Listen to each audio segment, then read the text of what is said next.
হাসির রাজা, জ্ঞানের রাজা, রসিক রাজা। অনেকদিন কৃষ্ণচন্দ্রকে জব্দ করা হয়নি যে, মনটা তাই কেমন যেন উস্কুস উস্কুস করছে। সেটা তো গোপালের জন্যে। গোপালই তো মুশকিল আসান হয়ে সব সামলে দেয়। প্রতিবারে সামলে দেয় বলেই কি আর এবারে সামলাতে পারবে? না না না না না, এবার কৃষ্ণচন্দ্র জব্দ হবেই হবে, তবে একটু অন্যরকম ভাবে।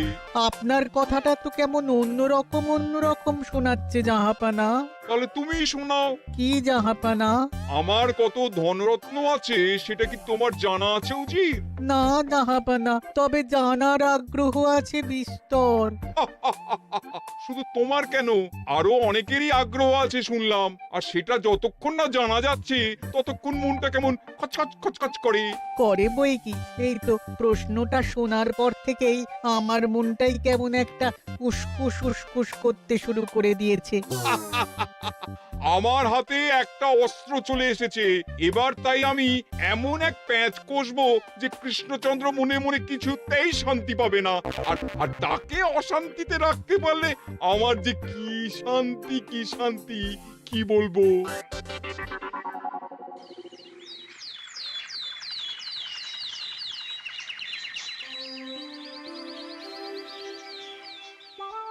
কি যে বলি, মানে এমন আমন্ত্রণ পেলে তো আর না বলা যায় না। যে আমন্ত্রণ পত্র পেয়ে আপনি এত উল্লসিত আনন্দিত, সেই আমন্ত্রণ পত্র কার মহারাজ? আমার অনুমান এই পত্র নিশ্চয়ই নবাবের। তোমার অনুমান একেবারে সঠিক, রাজ্যতীষী। উমা, তাই বুঝি আপনি এত খুশি? সব দেখে শুনে আমারও তো খুব আগ্রহ জাগছে। সে তো জাগবেই, তবে আগে ভাগেই বলে না দিয়ে আমি দেখছি কার কেমন সব চিন্তা ভাবনা মাথায় আসে। খবর তো একটা আছেই মহারাজ, তবে কথাতেই আছে না, যত হাসি তত কান্না। তাই ভালোর বদলে খারাপটাই মনে আসছে যে বেশি করে। বোঝো ঠেলা, সবকিছুতেই খালি ঘেঁটে দেওয়া। সত্যি গোপাল, আজকাল যেন সবাইতেই তুমি নেতিবাচক কথা বলো। এটাই তো গোপালের স্বভাব মহারাজ। সে যাই হোক, গোপালের অকর্মণ্যতা টের পেয়েই বোধ হয় নবাব শুধু আমাকে আর মন্ত্রীকে মুর্শিদাবাদে যাওয়ার নিমন্ত্রণ করেছেন। বেশ তো, ঘুরে আসুন না তবে, শুভস্য শীঘ্রম। তবে দরকার পড়লে এই ভাঙা কুলো গোপালকেই দরকারে লাগবে, কথাটা যেন খেয়াল থাকে মন্ত্রী মশাই।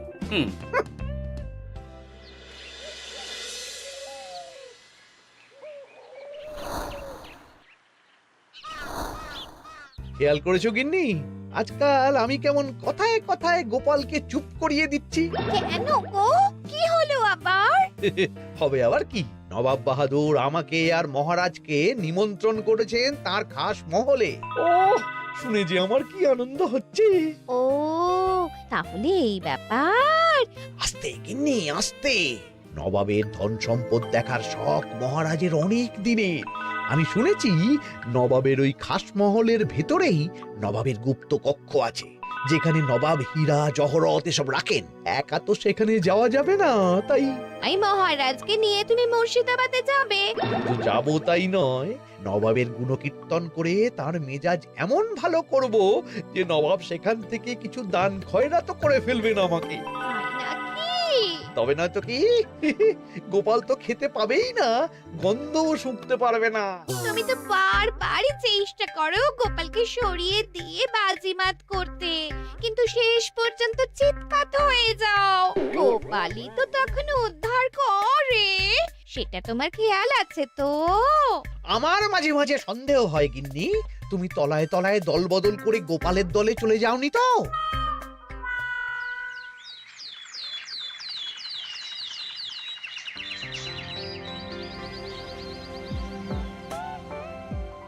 এবার বুঝলে তো দাদু, আমরা কিন্তু তোমারই দলে।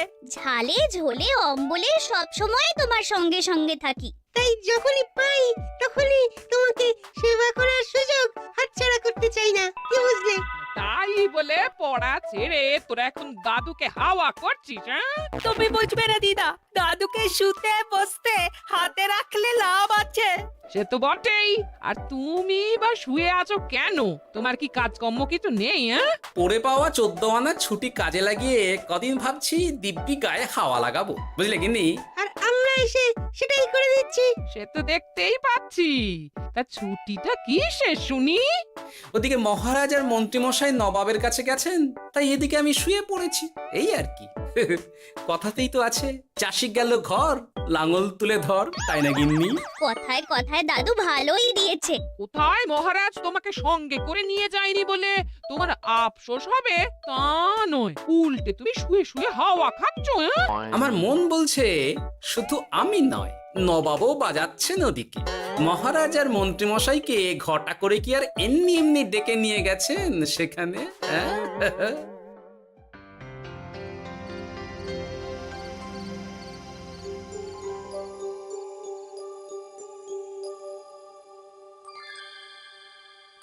ডেকে নিয়ে এসে নবাব যে ঠিক কি করতে চাইছেন সেটাই তো বুঝতে পারছি না। অত বোঝার কি আছে মহারাজ? খাবো, শোবো আর গুপ্ত কক্ষে ঢুকে নবাবের সঞ্চয় দেখব, তাহলেই তো হবে। তাই কি আর হবে কে জানে। না না, জানতে তো আমাকে হবে। এখানে এসে তোমাদের কোনো অসুবিধা হচ্ছে কিনা সেটা আমাকে জানতে হবে না? আপনি কিচ্ছু ভাববেন না জাহাপানা, ব্যবস্থা সব করাই আছে। না না, এমনিতে কোনো অসুবিধে নেই, তবে একটা অস্বস্তি হচ্ছে বটে। আসলে মহারাজ বোধহয় মনে মনে ভাবছেন নবাব বাহাদুর নিশ্চয়ই তাকে ডেকে এনেছেন তার গুপ্ত কক্ষে কত মণিমাণিক্য ধন সম্পদ আছে সেটা দেখানোর জন্য। তাই নাকি? মানে এখানকার হিরে সেখানকার চুনি, অমুক দেশের পান্না তমুক দেশের মুক্ত। শুধু কি তাই, আরো কত কি। হ্যাঁ হ্যাঁ, সেগুলো যতক্ষণ না দেখতে পাচ্ছেন ততক্ষণ মহারাজ ঠিক স্বস্তি পাচ্ছেন না। এই যে কৃষ্ণচন্দ্রের যে আমার ধনসম্পদ দেখার প্রবল ইচ্ছে আছে সেটা আমার ভালো মতোই জানা আছে। তবে সবাইকে তো সবটা দেখাতে নেই, আর সবার জন্য সবটাও নয়, তাই না? তাই কি জাহাপনা? তাই গুপ্ত কক্ষের ভেতরে কি আছে সেটা না হয় না দেখাই থাক। না না, তোমরা বরং খানা পিনা করো গিয়ে, হ্যাঁ, বিশ্রাম নাও। উজিত তোমাদের খেয়াল রাখবে, কেমন? এই রে, এটা কি হলো? কি আবার হবে? তোমার পাল্লায় পড়ে মান সম্মান সব গেল। এর থেকে আমার কৃষ্ণনগরই ভালো।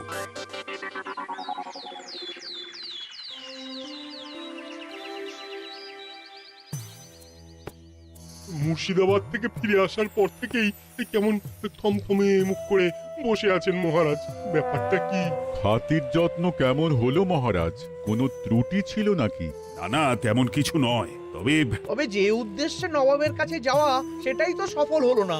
গুপ্ত কক্ষে ঠিক কি কি ছিল সেটাই তো জানা হলো না, তাই না মহারাজ? উদ্দেশ্যটা আসলে কার ছিল সেটা আমি এখন ঠিক বুঝতে পারছি। তোমাকে আর সাফাই দিতে হবে না। সেই বুঝবেন, তবে দেরিতে বুঝবেন। কি আর করা যাবে, ফলে যা হওয়ার তাই হবে। না না, তাই বলে নবাব যেভাবে তার গুপ্ত কক্ষে ঢুকতে না দিয়ে আমাকে অপমান করেছেন সেটা আমি মোটেই মেনে নিতে পারছি না। মহারাজের এই অপমানের শোধ তুলতে পারে একমাত্র গোপাল, আমি নিশ্চিত। ঠিক বলেছেন, গোপাল যদি দেয় কোনো চাল তাহলেই নবাব হবেন নাকাল। না না, এর মধ্যে গোপালের ঢোকার কোনো দরকার নেই। এটা মহারাজ আর নবাবের ব্যাপার। তুমি চুপ করো, কে কোথায় ঢুকবে সেটা আমায় দেখতে দাও। এখানে আর দেখার কি আছে মহারাজ?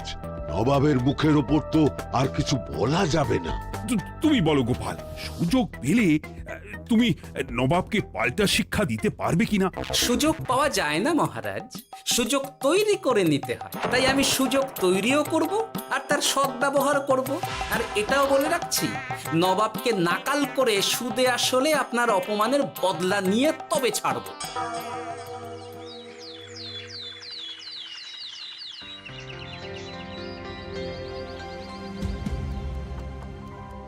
কি হলো জাহাপানা, আপনি যেমনটা চেয়েছিলেন তেমনটাই তো হলো। মহারাজ কৃষ্ণচন্দ্র মনের কথা মনেই চেপে রেখে মুখ চুন করে পালালো, তারপরেও আপনার মন ভালো নেই? না না হুজির, ঠিক জমলো না। তার উপর আবার এই বেনামি পত্র। সে কি, মহারাজ কৃষ্ণচন্দ্রকে অপমান করে তাড়িয়ে দেওয়ার পরেও জমলো না? হ্যাঁ, আর কোন পত্রের কথা বলছেন জাহাপানা?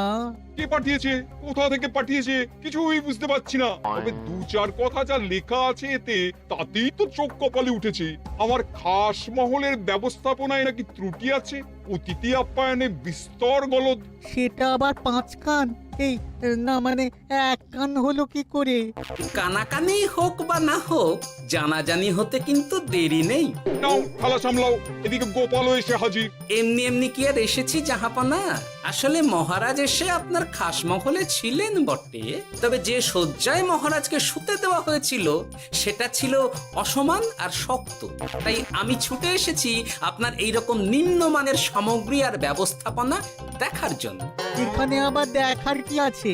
সবাই তো জানে নবাবের ধন সম্পদের কথা, এবার না হয় আমি নবাবের দৈন্য দশার কথা জানাবো সবাইকে। এইসব কি হচ্ছে কিছুই তো বুঝতে পারছি না। প্রথমে এই পত্র, তারপর গোপালের অভিযোগ এই মাত্র। না না না না, এই রকম হতেই পারে না। কি হতে পারে না জাহাপনা? আমার শয্যায় কোনো গলদ নেই, আর এটা শুধু তুমি চোখেই দেখবে না, একবার শুয়েও দেখবে। আজ রাতটা তুমি আমার খাস মহলেই কাটাবে, আর ওই শয্যাতেই শোবে। হ্যাঁ, এই রকম করবেন না জাহাপানা, গোপালকে বিশ্বাস নেই, কখন যে কি করে ফেলবে তখন দেখবেন মাথা চাপড়াতে হবে। তবে এটাও শুনে রাখো গোপাল, যে গুপ্ত কক্ষ আছে যেখানে হিরে জহরাত প্রসাধনী সামগ্রী ইত্যাদি প্রভৃতি রাখা আছে, তার দরজা কিন্তু কোনো মতেই খুলবে না। সত্যি কথা বলতে কি, সেই গুপ্ত কক্ষ দেখার স্বাদ আমারও ছিল বটে, তবে কি আর করা যাবে, নবাব যেমন বলবেন সেটাই মেনে নিতে হবে। তবে মনটা আনচান করবে, এই আর কি। যাক, গোপালের মনের মধ্যেও অস্বস্তি ঢুকিয়ে দেয়া গেছে তাহলে। বাবা, ছুঁচ হয়ে ঢোকার সুযোগ পেয়েছি, এবার ফাল হয়ে বেরোবো।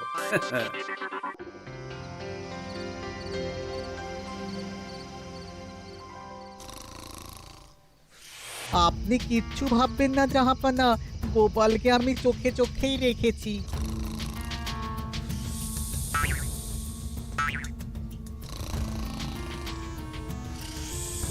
কিন্তু দেখে তো মনে হচ্ছে গোপালের শুতে কোনো অসুবিধা হচ্ছে।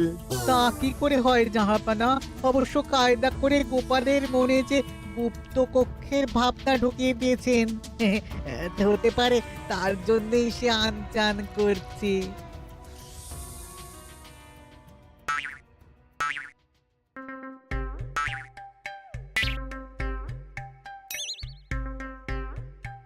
ওই দেখো, গোপাল হঠাৎ কি শুরু করেছে।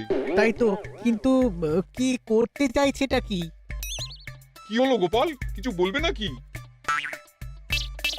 এ কি, আমি কোথায়? ও, এটা তো রাসমহলই মনে হচ্ছে। এখানেই তো তুমি ছিলে, কি মুশকিল। আচ্ছা, তোমার অসুবিধাটা ঠিক কোথায় হচ্ছে বলো তো? না না, শুতে তেমন কোনো অসুবিধা বোঝার আগেই তো অন্য অসুবিধে শুরু হয়ে গেল। আসলে সত্যি সত্যি তো আর গুপ্তকক্ষে ঢুকতে পারিনি, তাই স্বপ্নে ঢুকেছিলাম মনে হলো। তারপর সেখানে ঢুকেই দেখতে পেলাম বস্তা বস্তা ধনরত্ন। আমি তো সেই বস্তার ভেতরে হাত ঢুকিয়ে সেগুলোকেই 2 হাত দিয়ে তুলছিলাম। এবার তো বুঝতে পেরেছো যে তুমি স্বপ্ন দেখছিলে। এবার ঠিকঠাক ঘুমো তাহলে।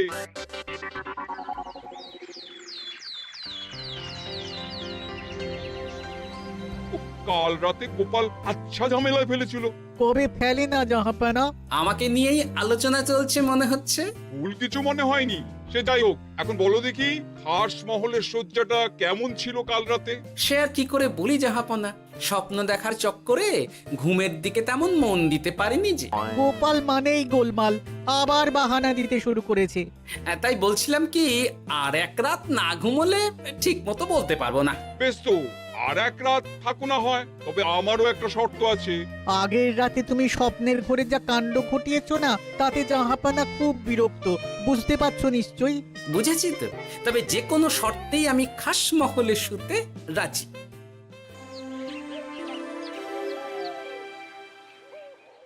আমার এক কথায় রাজি হয়ে গোপাল নবাবের কাছে ছুটে গেল, কিন্তু কই, এখনো তো ফিরে এলো না। এমনও তো হতে পারে মহারাজ যে নবাব গোপালকে আটকে রেখেছেন। কেন? গোপাল তো দাবি করে যে সে তার বুদ্ধির জোরে যে কোনো বাধা বিপত্তি থেকে বেরিয়ে আসতে পারে। এবার তাহলে ফেঁসে গেল কি করে? না না, গোপালের কোনো বিপদ হবে না। দেখবেন গোপাল এবারেও ঠিক বেরিয়ে আসবে। হ্যাঁ, গোপাল আসবে হেসে হেসে, মহারাজ দেখবেন বসে বসে। আমার ধারণা কিন্তু যে কোনো শর্তেই নবাব গোপালকে শায়েস্তা করেই ছাড়বেন। গোপাল যখন নিজে থেকে নবাবকে খোঁচাতে গেছে তখন আঁচড় তো খেতেই হবে। কি জানি নবাব আবার গোপালকে কিভাবে জব্দ করছেন, কি জানি।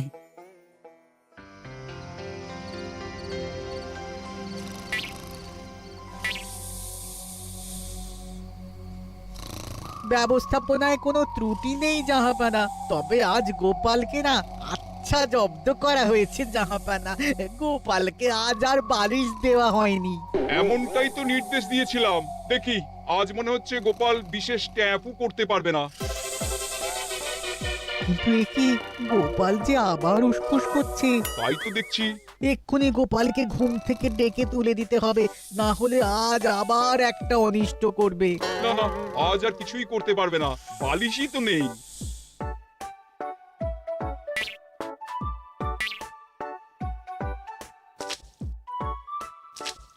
এ কি, গোপাল তো আবার শুরু করে দিয়েছে। ধরো ধরো ধরো, এক্ষুনি ধরো ওকে। আরে ওঠো ওঠো, জেগে ওঠো গোপাল। আরে হচ্ছেটা কি? আজ আবার তোমার কি হলো? এ হে, আজ আবার একটা গন্ডগোল করেছি মনে হচ্ছে। গন্ডগোল বলে গন্ডগোল, জল ছড়িয়ে কি অবস্থা করেছো দেখো। আমার কোনো দোষ নেই, কিন্তু সেই আবার গুপ্তকক্ষের স্বপ্ন এলো আর গোলমাল হয়ে গেল। আজ আবার কেমন স্বপ্ন এলো?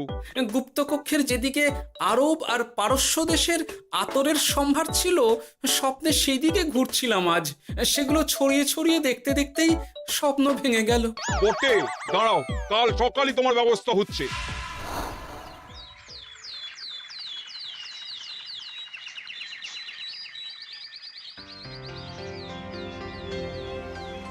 গোপালের বিদায় করার ব্যবস্থা পাকা হয়েছে তো উজির? কি যে বলেন জাহাপানা, আপনি কিছু করতে বললে আমি কি সেই কাজ ফেলে রাখি নাকি? কি ব্যবস্থা করলে শুনি? তোমার তো আবার 18 মাসে বছর। এবারে আর সেটা বলতে পারবেন না।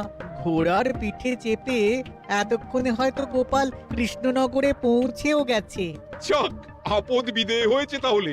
সর্বনাশ হয়ে গেছে জাহাপানা। আবার কি হলো?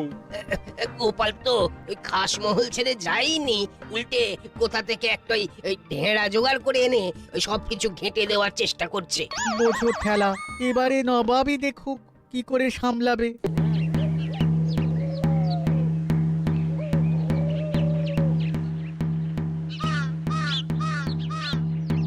শুনুন শুনুন শুনুন। আরে আরে আরে, আরে কি শোনাচ্ছটা কি গোপাল? এখনো শোনাইনি, তবে শোনাবো শোনাবো ভাবছি। সবাইকে জানাতে গেলে এই ঢাড়া পেটানো ছাড়া আর উপায় কি? কিন্তু জানাবেটা কি? এই যে নবাব যে অতিথিদের ডেকে এনে তাদের নিশ্চিন্তে ঘুমোতে দেওয়ার ব্যবস্থা করতে পারেন না, এটা তো সবার জানা দরকার। কি বিপদ! না না না না, এই বদনাম নিয়ে আমি গোপালকে কোথাও যেতে দেবো না। তাহলে কি করতে হবে জাহাপানা? আজ ও রাতে গোপাল খাস মহলে শোবে। এই তো এবার পড়েছেন গোপালের জালে।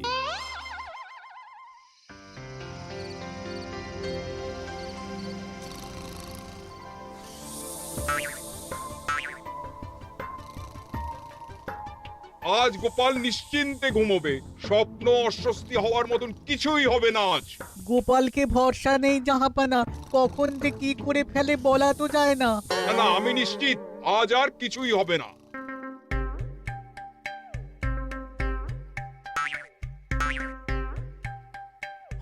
হবে না বলতে বলতেই হতে শুরু করেছে জাহাপানা।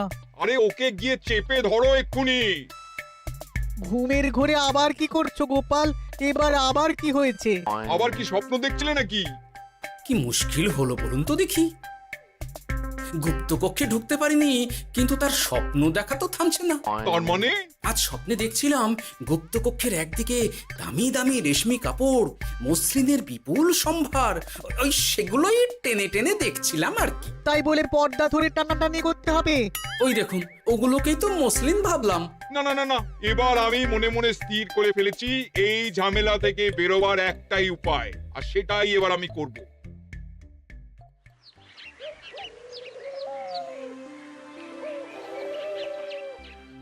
গোপালের ফিরতে কিন্তু এবার সত্যিই দেরি হচ্ছে। দেখুন, হয়তো গোপাল বেশি বাহাদুরি দেখাতে গিয়ে ফেসে গেছে। হেসে নয়, এই যে কেমন হেসে হেসেই এসেছি দেখুন। এই তো গোপাল ফিরে এসেছে। শুধু ফিরেই আসেনি, তার সঙ্গে আরেকটা সুসংবাদও নিয়ে এসেছি। হ্যাঁ, সেটা আবার কি?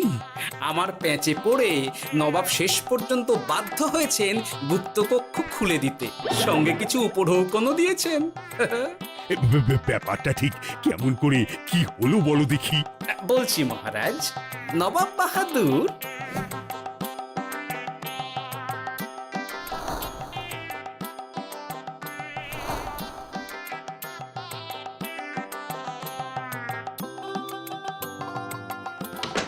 এসো গোপাল, তোমার জন্য আমি গুপ্ত কক্ষের দরজা খুলেই দিলাম।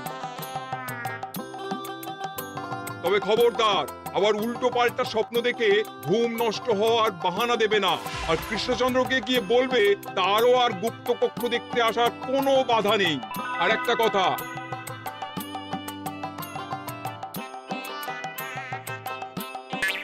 এইসব নিয়ে খুশি থাকো, তবে নবাবের খাস মহলের নিন্দে করে আবার ঢেঁড়া পিটিও না যেন। এমনিতেই সেই অভিযোগপত্র নিয়ে নবাব বাহাদুর চিন্তিত। সেই চিন্তা ঝেড়ে ফেলুন জাহাপনা, কারণ ওটা আমারই দুষ্ট বুদ্ধির ফল। অবস্থা বুঝে ওই ব্যবস্থা আমিই নিয়েছিলাম। হ্যাঁ, আগে হ্যাঁ। সাবাস গোপাল, তুমি তাহলে শেষমেশ যে কোনো উপায়ে নবাবকে মাথা নোয়াতে বাধ্য করলে। আপনাকে কেউ অসম্মান করলে আমি যে নিজেকে সামলে রাখতে পারি না মহারাজ। সত্যি গোপাল, তোমার তুলনা হয় না। হাসির রাজা, জ্ঞানের রাজা, রসিক রাজা গোপাল ভাঁড়।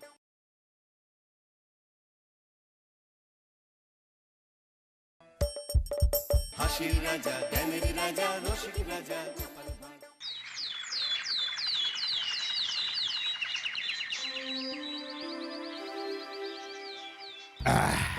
তাহলে মন্ত্রী সব কাজ ঠিকঠাক ভাবে করে এসেছো, তাই তো? আগে মহারাজ, আমি কোন কাজটা ঠিকঠাক করে করি না আপনি বলুন। আমি শুধু আপনাকে ওই কোষাগার থেকে মোহর সরানোর কাজটাই খুব ভালোভাবে করতে দেখেছি মন্ত্রী মশাই। আর বাকি সব কাজে তো আপনি লবডঙ্কা। গোপাল, মুখ সামলে কথা বলো, হ্যাঁ? বেশি বাড়াবাড়ি করো না। কি বলতে চাইছেন মন্ত্রী মশাই? বাড়াবাড়ি করলে মারামারি হয়ে যাবে। আচ্ছা, হয়েছে হয়েছে, অনেক হয়েছে, সকলে এইবারে থামো। ঝগড়াঝাটি বন্ধ হোক, এমনিতেই খুব গরম। বলছি কি, যা গরম পড়েছে এইখানে তো থাকাটাই দায় হয়ে যাচ্ছে। উফ, আর যে পেরে উঠছি না। মনে হয় আপাতত এখান থেকে কদিনের জন্যে। মহারাজ, বাইরে রাজ্যের প্রজারা জড়ো হয়েছে, সকলে মিলে বিক্ষোভ করছে। একবার শিগগির আসুন মহারাজ, নইলে সাংঘাতিক কিছু একটা ঘটে যাবে। কি হলো? আবারও কোনো সমস্যা হলো নাকি? আমাদের রাজ্যের প্রজারা তো যথেষ্ট বোঝদার, তারা তো এমনি এমনি ঝামেলা ঝঞ্ঝাট সৃষ্টি করার মানুষ নয়। গোপাল, চলো গিয়ে দেখি।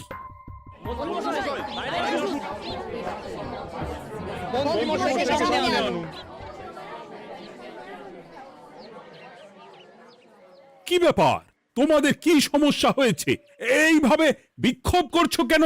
মহারাজ, মন্ত্রী মশাইকে সামনে আনুন, তারপর বলছি কি হয়েছে না হয়েছে। সেরেছি। আরে, আমাকে ডাকছে কেন? আচ্ছা, বলছি তোমরা একটু শান্ত হও। আমি বুঝতে পারছি তোমরা কিছু একটা কারণে খুবই অসন্তুষ্ট হয়েছো, তাই সেই জন্য বলছি আগে শান্ত হও, তারপর বলো মন্ত্রী মশাইকে কেন খুঁজছো, উনি কি করেছেন। গোপাল দাদা, তুমি তো জানোই রাজ্যে যা গরম পড়েছে, তার জন্য খাল বিল পুকুর নদী নালা একেবারে শুকিয়ে গেছে, চারিদিকে জলের হাহাকার। হ্যাঁ হ্যাঁ, সে তো জানি। গত সপ্তাহে এই সমস্যার কথা জানিয়ে মহারাজকে অনুরোধ করে গিয়েছিলাম যে রাজ্যের বাঁধটা যাতে খুলে দেওয়া হয়। কেন? আমি তো তোমাদের কথা রেখেছি। আমি তো দুদিন আগেই মন্ত্রীকে পর্যাপ্ত পরিমাণে মোহর দিয়ে বাঁধ খোলার কাজে পাঠিয়েছিলাম। কেন, উনি কি বাঁধ খোলেননি? সেইটা ওনাকেই জিজ্ঞাসা করুন। গত দুদিনে উনি তো বাঁধ খুলতে আসেনি, উপরন্তু আমরা ওনাকে ডাকতে গেলে উনি আমাদেরকে তাড়িয়ে দিয়েছেন।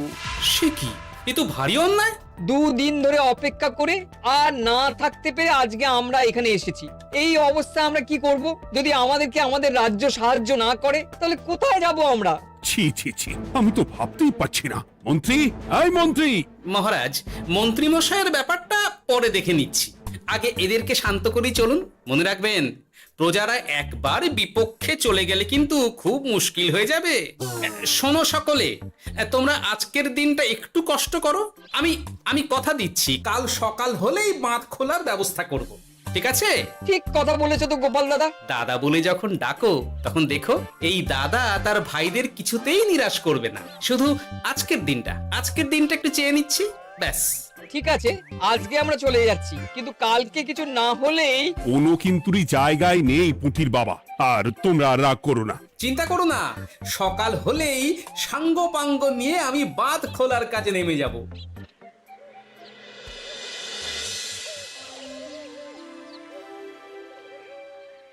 ছি ছি মন্ত্রী, তুমি এইভাবে আমায় মিথ্যে বললে। ভাবতেই পারছি না কি দরকার ছিল আমায় মিথ্যে আশ্বাস দিয়ে প্রজাদের সামনে নাক কান কাটার। মুখে কুলুপ কেন? উত্তর দাও। না মানে আমার শরীরটা ঠিক ভালো ছিল না, তাই বাড়ি থেকে বেরোতে পারিনি।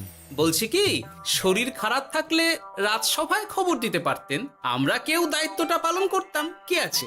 সমস্ত মোহরগুলো একস্থ করে ঘাপটি মারলেন ঘরে। ছি ছি, জানাই আপনাকে ধিক্কার। সকলে মিলে করো প্রতিবাদের চিৎকার। মন্ত্রী মশাই, ছি ছি ছি ছি ছি ছি। মহারাজ, আপনি এক্ষুনি মন্ত্রী মশাইকে কদিনের জন্য সভা থেকে বহিষ্কৃত করুন। সে তো করবই, তবে তার আগে আমি চাই কালকে যখন বাঁধ খুলতে তোমরা নামবে, তখন সেই কাজে কোনো লোক নিয়োগ না করে অন্তিকেই বাঁধ খুলতে নামাবে। মহারাজ, এ কেমন বিচার আপনার? আমি না রাজ্যের মন্ত্রী। মন্ত্রী না ষড়যন্ত্রী।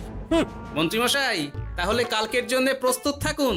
মহারাজের বাঁধ খোলার জন্য সকল মোহর তো আগেই আত্মসাৎ করেছেন, এবার শুধু কাজে নেমে পড়বেন। কেমন?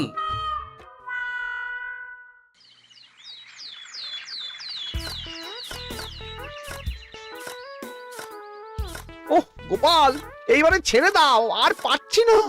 এত সহজে হাল ছাড়লে হবে বলুন? এই কে আছো? ওই শাবল কোদালগুলো দাও, আমি এদিকটায় খুঁচিয়ে দিই। সভাকবি, বিজ্ঞানী, এসো এসো এসো, হাত লাগাও।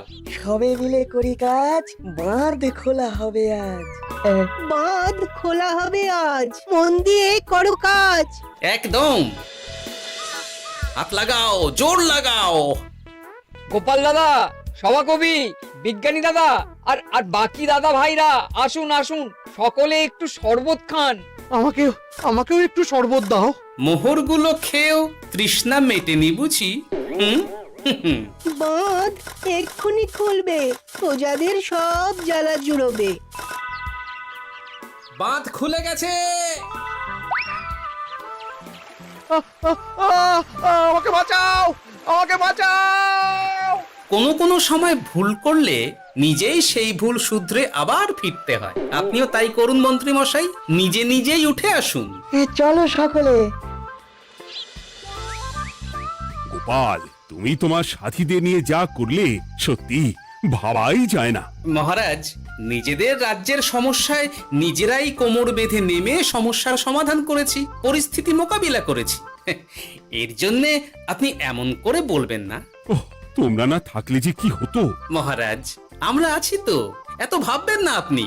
আপনি বরং আমাদের সকলের জন্য কিছু খাবারের ব্যবস্থা করুন, খুব খিদে পেয়ে গেছে। হ্যাঁ নিশ্চয়ই নিশ্চয়ই, তোমরা সকলে ভিতরে এসো, হাত পা ধুয়ে নাও। ততক্ষণে আমি রানীকে আহারের ব্যবস্থা করতে বলছি।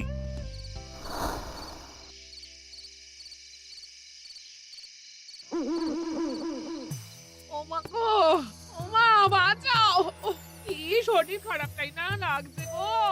একে গিন্নি, বাবারে, কি হয়েছেটা কি? ও, তুমি এইভাবে এখানে শুয়ে কাতরাচ্ছ কেন? বলি তুমি এসেছো? হ্যাঁ, এই তো আমি চলে এসেছি। কি হয়েছে গিন্নি? তোমার কোথায় কষ্ট হচ্ছে? গরমে হাঁসফাঁস করছি গো, পারছি না। রান্না করতে গিয়ে খুব বাজে অবস্থা হয়ে গেছে গো, এই থেকে এইখানে পড়ে পড়ে গড়াচ্ছি। ঠিক আছে, আজ আর রান্না করতে হবে না গিন্নি, আমি রাজবাড়ি থেকে খেয়ে এসেছি। বাহ, নিজে খেয়ে এসেছো বলে আর রান্না করতে হবে না বলে দিলে? এদিকে রাত্রে আমি খাবো কি সে খেয়াল আছে? হ্যাঁ, খেয়াল আছে, খেয়াল আছে। যাও, আমার জন্য রান্না চাপাও আর একটু জল দাও। দেখো, এত গরম পড়ে কৃষ্ণনগরের অবস্থা শোচনীয় হয়ে গেছে। বয়স্ক লোকেরা কোনো কাজই করতে পারছে না। সত্যি তো এই গরমে রান্না করাটা খুবই কঠিন গিন্নি। কি বললে? আমি বয়স্ক লোক? আমার বয়স হয়ে গেছে, তাহলে নিজে কি? এই না না গিন্নি, আমি তোমায় কিছু বলিনি। আমি গোটা কৃষ্ণনগরের সাধারণ বয়স্কাদের উদ্দেশ্যেই কথাটা বললাম। তোমার তো বয়স হয়েছে বলে মনেই হয় না গিন্নি। ও তাই বলো?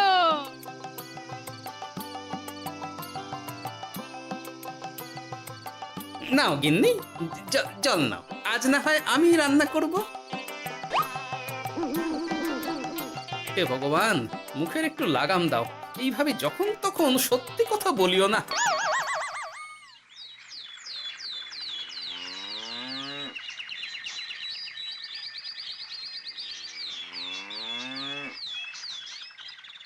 গোপাল দাদা, ও গোপাল দাদা, একবারটি বাইরে এসো। মহারাজ জরুরি তলব করেছেন। আবার কি হলো দাদা, গিন্নি? একবার ও, বাইরে গোপাল গিয়ে দাদা। দেখে আসি, বুঝলে? পেয়াদা এসে অনেকক্ষণ থেকে ডাকছে। আচ্ছা গিয়ে দেখো। ও গোপাল দাদা, গোপাল দাদা, ও গোপাল দাদা, আরে তুমি এক্ষুনি একবার প্রাসাদে চলো। রানীমার খুব শরীর খারাপ করেছে, মহারাজ তোমাকে খবর দিতে বললেন। ঠিক আছে, তুমি যাও, আমি আসছি।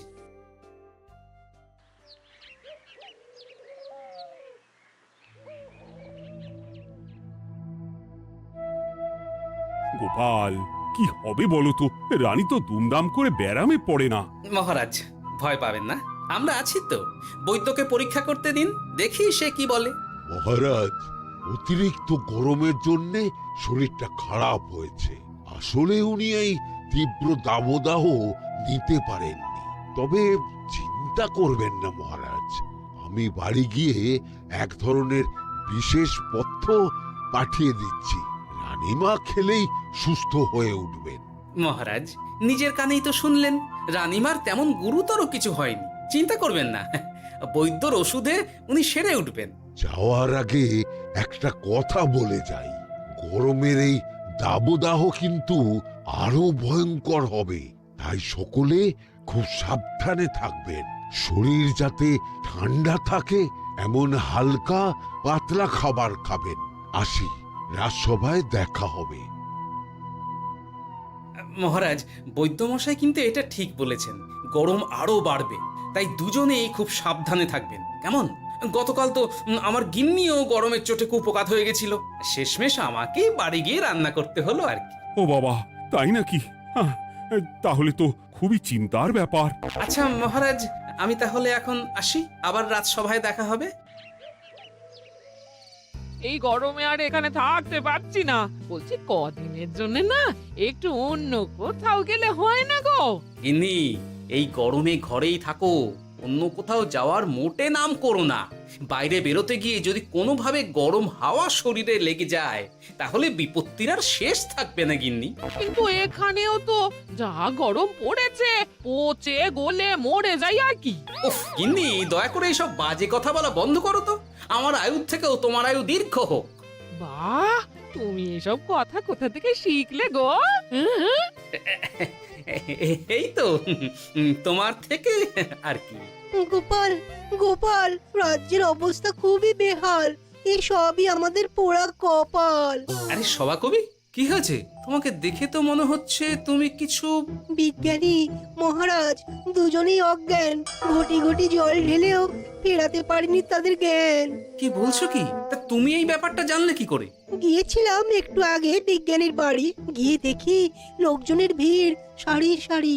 সে কি? শুনলাম মহারাজ তাকে কিছু বলতে এসেছিলেন, তারপরে দুজনে বাইরে বেরিয়ে আসতেই অজ্ঞান হয়ে গেলেন। মহারাজ বিজ্ঞানীর বাড়ি গিয়েছিলেন, তাও আবার রানীমাকে ছেড়ে? রাজবৈদ্য কত করে বললেন এই সময় যখন তখন ঘরের বাইরে বেরোবেন না। কে শোনে কার কথা? আমার মনে হয় মহারাজ তেমন কোনো গুরুত্বপূর্ণ কিছু কথা বলতেই বিজ্ঞানীর বাড়ি গিয়েছিলেন। গরম কমানোর উপায় আলোচনা করতে হয় তো গিয়েছিলেন। আমাদের মহারাজ তো নিজের চোখেই দেখেছেন এই তীব্র গরমের চোটে রাজ্যের কি অবস্থা কি অবস্থা হ্যাঁ? ঠিক বলেছো গিন্নি, আমার এই কথাটা তো মাথাতেই আসেনি। ধন্যবাদ গিন্নি, অসংখ্য ধন্যবাদ তোমায়। আমায় পরে ধন্যবাদ জানিও। হ্যাঁ, এখন আর দেরি না করে বৈদ্য মশাইকে সঙ্গে নিয়ে বিজ্ঞানী মশাইয়ের বাড়ি যাও। হ্যাঁ,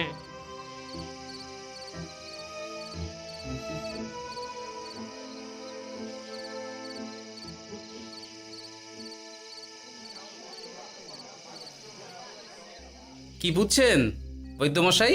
খুব একটা ভালো কিছু বুঝছি না গোপাল। দেখো, সত্যি বলতে ওই কৃষ্ণনগরের অবস্থা খুবই বাজে। তাই এখানকার মানুষেরা একে একে অসুস্থ হয়ে পড়ছে। বাইরের অবস্থাটাও তো ভালো নয়, বুঝতেই পারছো। এখন সান্ধ্যকালীন হাওয়াতেও গরমের তাত রয়েছে। দেখুন, রাজ্যের যা অবস্থা, তাতে যদি রাজ্যের মাথা থেকে সমস্ত প্রশাসনিক প্রধানরাই অসুস্থ হয়ে পড়েন, তাহলে তো ভীষণ বিপদ। সে তো বটেই। এই জন্যেই আমি বলি কি, মহারাজ সহ সকল সভাসদেরা এই রাজ্য ছেড়ে কদিনের জন্য পাহাড়ি কোনো এক জায়গায় গিয়ে থাকুন, পরিবার নিয়েই যান। দেখুন, আগে নিজেরা বাঁচলে তবে তো রাজ্যবাসীকে ভালো রাখতে পারবেন, তাই না? কথাটা কিন্তু মন্দ বলেনি বৈদ্য। গোপাল, এই গোপাল, তুমি পাহাড়ে যাওয়ার ব্যবস্থা করো। এইখানে আর কিছুদিন থাকলে মরেই যাব। হ্যাঁ গোপাল, আমারও তাই মত। এক্ষুনি যা শরীরে ক্লান্তি এসেছে, আর কদিন এইখানে থাকলে মরেই যাব। মহারাজের অনুরোধে গরম কমানোর কোনো ব্যবস্থাও তো করতে পারলাম না। বাইরে বেরোনো মাত্রই দুজনে মূর্ছা গেলাম। বাবা, ঠিক আছে, বুঝেছি। মহারাজ, আপনি আর এই ব্যাপারটা নিয়ে বেশি ভাববেন না। বিজ্ঞানী, তুমিও আর বেশি কথা বলো না। আমি পাহাড়ে যাওয়ার ব্যবস্থা করছি। আমরা রাজসভা সকলে সব পরিবারে যাব। অনেক কাজ হয়েছে, এখন কিছুদিন আমাদের বিশ্রাম দরকার।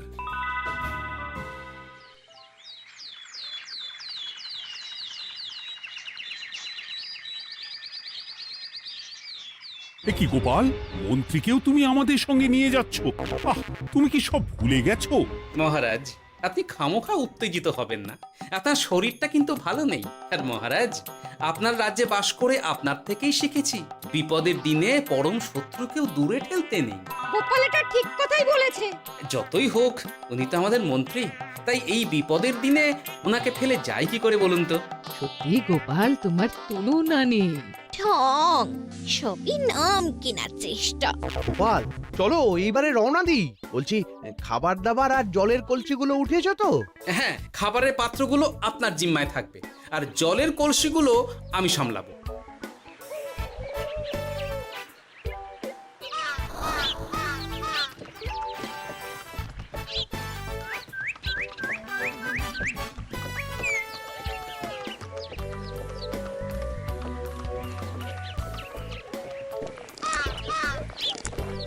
কি গো, তুমি খাবার ছেড়ে শুধুই জল খাচ্ছ? ওদিকে মন্ত্রী মশাই যে সব খাবার একাই সাবার করে দিলে না? ভালোই তো, থাক না। এরপরে বড় বাইরে যেতে হলে বুঝবে। আমি তো ওই জন্যই নিজের জিম্মায় শুধুমাত্র জল নিয়েছি। দেখো, জল খেলে ছোট বাইরে যাওয়ার দরকার হলে চলে যেতে পারবো, কিন্তু বড় বাইরে যাওয়ার দরকার হলে তো যেখানে সেখানে যেতে পারবো না। তাই জলই সই। কিন্তু সবার জল যদি তুমি একাই শেষ করে দিলে, তাহলে? এই রে, এটা তো ঠিক বলেছো গিন্নি। পথে ঘাটে কোনো পানীয় জলের পুকুর বা কুয়ো দেখলে জল ভরে নিতে হবে, বুঝলে?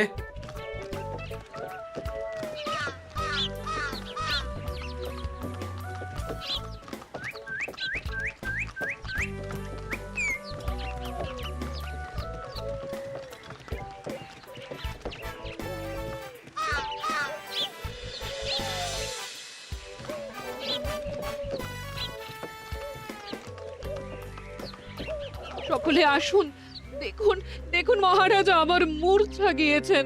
আসুন। সে কি, কৃষ্ণনগর পেরিয়ে এসেছি, এখন এই অচেনা অজানা জায়গায় এসে মূর্ছা গেলেন? গিন্নি, চলো তো শিগগির গিয়ে দেখি। কেউ ঘাবড়াবেন না। মহারাজের শরীরটা আসলে খুব দুর্বল ছিল তো, তাই মূর্ছা গিয়েছেন। তবে চিন্তার কিছু নেই, আমি এক ধরনের পথ্য দিচ্ছি, এটা খেলেই উনি আবার সুস্থ হয়ে যাবেন। ঠিক আছে বৈদ্যমশাই, আপনি তাহলে যত তাড়াতাড়ি সম্ভব পথ্যটা তৈরি করুন। হ্যাঁ, আমার এই পথ্যটা তৈরি করার জন্যে একটু জলের প্রয়োজন। একটু জলের ব্যবস্থা করুন তো। এ মা, বলি গাড়িতে যে এক ফোঁটাও জল নেই গো, কি হবে? এই গোপাল, তুমি একাই সব জল খেয়ে বসে আছো? হ্যাঁ গোপাল, এখন এসব বাদ দাও, চলো একটু জলের ব্যবস্থা করি। হ্যাঁ, খানাখন্দ, খাল, বিল, নদী, সমুদ্র, যেখান থেকে পারো জল নিয়ে এসো। জল ছাড়া এই পথ্য বানানো অসম্ভব। গোপাল, এ কি করা যায় বলো? দাঁড়াও, আমি একটু ছোট বাইরে থেকে ঘুরে আসছি। হ্যাঁ, খুব জোরে বেগ আসছে, ত্যাগ না করতে পারলে বুদ্ধি খুলবে না।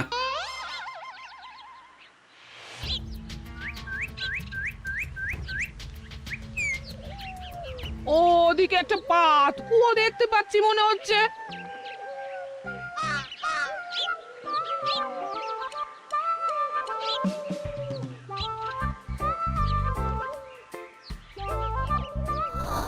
জল কোথা থেকে পাবো?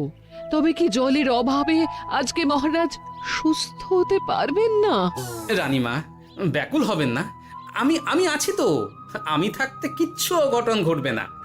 সকলে শুনুন, বিশেষত মহিলাদের বলছি, আপনারা সকলে নিজেদের কাছে যত শাড়ি আছে সেই প্রত্যেকটা শাড়ি আমাকে দিন।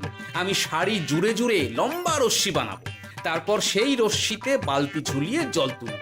দয়া করে কেউ দেরি করবেন না।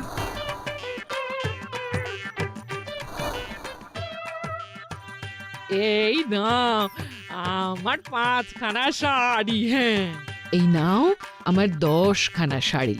আমি বাবা আমার লতা পাতা মিনি করা শাড়িগুলো দেব না।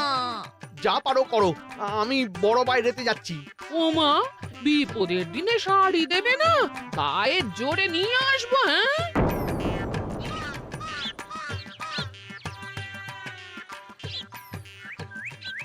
এ বাবা, এখনো কিছুটা কাপড় লাগবে তো। যা গভীর পাতকুয়া, সবার সব শাড়ি তো কাজে লাগিয়ে দিয়েছি, এখন কি হবে? আরে ওই তো কার একটা ঝোপের কাছে ধুতি পড়ে রয়েছে, যাই ওইটাই নিয়ে নি। এই গোপাল, গোপাল, আরে করো কি? ওটা তো আমার ধুতি। আরে আরে আমি এই ঝোপে বড় বাইরের জন্য এসেছি। আরে মন্ত্রী মশাই, বড় বাইরে করার সময় অযথা অন্যদিকে মন দেবেন না, তাহলে পেট সাফা হবে না।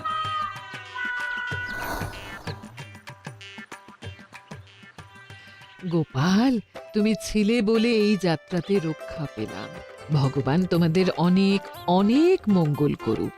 এই দেখো না, ওরা না আমার লতা পাতা আঁকা শাড়িগুলো নিয়ে নিয়েছে। এই দূর তোমার শাড়ির লতা পাতা, আমি নিজেই জড়িয়েছি বড় বড় ঘাস পাতা। চুল করছে রে, দূর ছাতা। হাসির রাজা জ্ঞানের রাজা রসিক রাজা